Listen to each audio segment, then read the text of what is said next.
আজ বানাচ্ছি আলু, ফুলকপি, গাজর, মটরশুঁটি আর টমেটো দিয়ে একটা নিরামিষ তরকারি। প্রথমে ফুলকপিগুলোকে হলুদ লবণ মাখিয়ে ভেজে নিচ্ছি।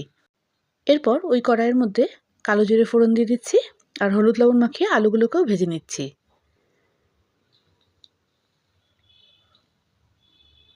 আলুগুলো ভাজা হয়ে গেলে এর মধ্যে দিয়ে দিচ্ছি গাজর। গাজরটাকেও অল্প ভেজে নিচ্ছি। তারপর দিয়ে দিচ্ছি এর মধ্যে টমেটো।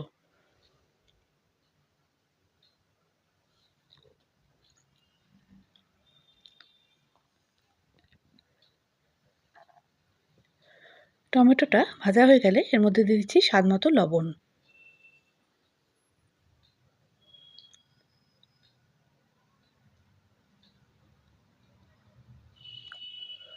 এরপর দিয়ে দেবো এর মধ্যে সামান্য চিনি।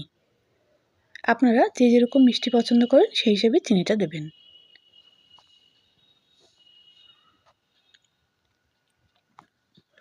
তারপর দিয়ে দিচ্ছি সামান্য হলুদ। এরপর দিয়ে দিচ্ছি মটরশুঁটি। দিয়ে কিছুক্ষণ ভেজে নিচ্ছি।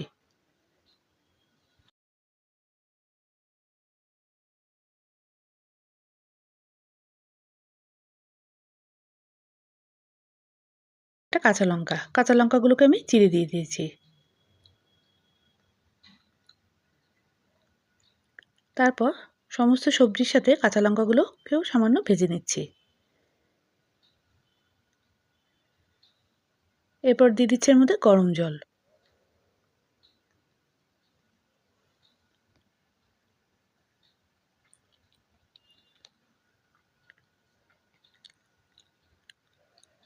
গরম জলের সাথে সবজিগুলোকে ভালো করে মিলিয়ে নিচ্ছি। এরপর আঁচটাকে কম করে এটাকে আমি ঢেকে দিচ্ছি সেদ্ধ হওয়ার জন্য। সবজিগুলো সেদ্ধ হয়ে গেলে এর মধ্যে দিয়ে দিচ্ছি সামান্য জিরের গুঁড়ো।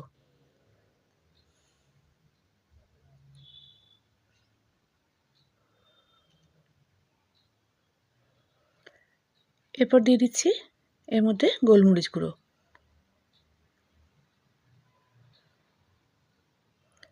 গোলমরিচের গুঁড়োটাকেও সবজির সাথে ভালো করে মিশিয়ে দিচ্ছি। তৈরি হয়ে গেল ফুলকপি, আলু, মটরশুঁটি, গাজর দিয়ে টমেটো দিয়ে একটা মিক্সড ভেজ। তারপর আটার লুচি তৈরি করে নিচ্ছি। এর সাথে লুচি অথবা পরোটা খুব ভালো যায়। তৈরি হয়ে গেল আলু ফুলকপির এই চচ্চড়িটা। আমার চ্যানেলটা ভালো লাগলে অবশ্যই লাইক আর সাবস্ক্রাইব করে দেবেন।